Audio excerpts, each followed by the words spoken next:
पुन्हा एक नवा आम्ही तारीख घ्यायला आलो होतो।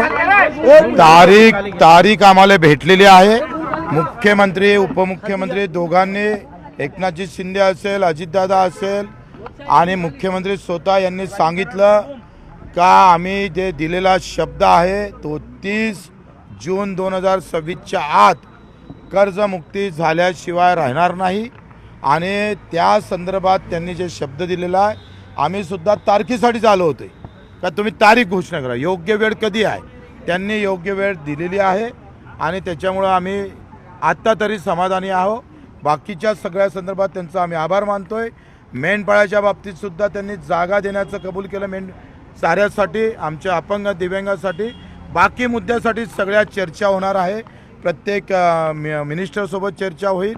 ग्रामपंचायत कर्मचाऱ्याच्या वसुलीच्या अटीबाबतही निर्णय झालेला आहे, ह्या संगणक परिचालकाबाबतही निर्णय झालेला आहे। बाकी अधिक विषय मला वाटतं आमचे सगळे नेते मंडळी आंदोलन मागे घेणार का? आंदोलन मागे घेणार का? आता हे बाकी नेते मंडळीला विचार। तुम्ही नेते आहात, आंदोलन तुमच्या हाकेवर। हो बरोबर आहे, पण मी नेता असलं तर याच्याशिवाय झालं नसतं होते।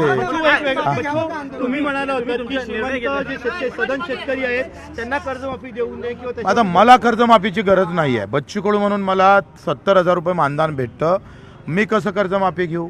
काय गरज मला? लक्षात घ्या। आणि म्हणून मला असं वाटतं का ज्याला 1-1 लाख रुपयापर्यंत पेन्शन असेल, जे व्यापारी मोठे व्यापारी असेल अशा लोकांना कर्जमाफीची गरज तर नाहीच आहे। कोरा होणारच, कोरा करावाच लागन। नागपूरमध्ये आंदोलन वाट पाहत आहे तुमच्या निर्णयाची, तुमचा ते आता आमची फ्लाईट चुकली, उद्या सकाळी जातो। लाईव्ह बघते सर्व ते आंदोलन लाईव्ह बघते। ते आंदोलकांना आता मला वाटतं तूर्त मला वाटतं सगळे निर्णय मी केले तर यांना तुम्ही काही विचारलं पाहिजे का नाही? सगळं मलाच विचारणार। बच्चू कडू आंदोलनाचा चेहरा होता। अहो मी जरी चेहरा असला तर राजूजी शेट्टी आहे, आमचे नवले दादा आहे, वामनरावजी चटप आहे, तुपकरजी आहे, क्षीरसागरजी आहे, महादेवराव जानकर आहे, राठोडजी आता ओबीसी नेत्यांनी पाठिंबा दिलेला आहे। मला असं वाटतं का यांची फार मोठं योगदान आहे। मी या सगळ्या ह्याच्यातला एक लहान कार्यकर्ता आहे, लक्षात घ्या। आखरी त्या शेतकऱ्याचं मोठं योगदान आहे, हे क्रेडिट आम्ही सरकारला पण देऊ इच्छित आहोत। आणि माझं वाटते हा क्रेडिटचा विषय नाही, वेदनेचा विषय आहे। आणि मग या सगळ्या लोकांनी मोठेपण करून या आंदोलनात सहभागी झाले, हा फार मोठा विषय आहे। लहान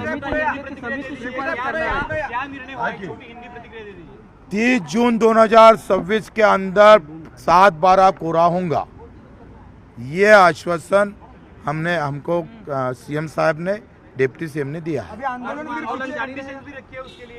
वो देखो अभी हम काय को आए थे, तारीख के लिए आए थे, तारीख के लिए हम आए हैं। तारीख हमको मिली है, अभी तक तारीख सरकार नहीं बताती थी। क्या बोलती थी सरकार? अभी टाइम आने का है।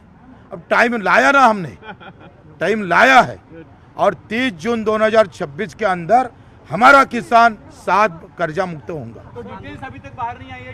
डिटेल्स अभी कैसे सामने आएगा? अभी उसके लिए थोड़ा बैठना पड़ेगा ना। आंदोलन क्या जारी रहेगा? अब आंदोलन काय के लिए करे? तारीख अगर मिले तो अब आपके लिए आंदोलन करेंगे, ये कॅमेरामॅन के लिए आंदोलन करेंगे। आता मला वाटतं ते त्यांना त्यांच्या तोंडून द्यायचं होतं, तुम्ही मलाच विचारताय। मग सगळे मिळून आम्ही चर्चा केली, आता आंदोलनाची तूर्त तरी गरज नाही, आम्ही सगळे मिळून ठरवलं आहे। केलं होतं आणि त्यांनी तुम्हाला एक सल्ला दिला होता की हे सरकार गोल गोल फिरवत राहणार आणि त्याकरता तुम्ही गोल गोल फिरवला तर आम्ही एवढे खुळे नाही आहे। रोहित दादांचा आम्ही सन्मान करतो, त्यांना आम्हाला बरंच सहकार्य केलेलं आहे। काँग्रेस पार्टी असेल त्यांनी पण पाठिंबा दिला, राष्ट्रवादीने पाठिंबा दिला आणि त्यांचंही आम्ही खरं सगळ्या लहान मोठ्या भूमिपुत्र संघटना, बळीराजा संघटना, सगळ्या लहान मोठ्या संघटनेनं प्रचंड याच्यापेक्षा सगळ्या शेतकऱ्यांनी, काल मनोजदादा जरांगे आले होते, आज राठोडजी आले, ओबीसीचे नेते, शेतकरी सगळ्या जाती धर्मात आहे आणि ते एकत्र होऊन लढताय, याचा आनंद आहे। सगळ्यात मोठी प्लस गोष्ट आहे का आम्ही सगळे एकत्र आहोत, ही सगळ्यात जमेची बाजू आहे।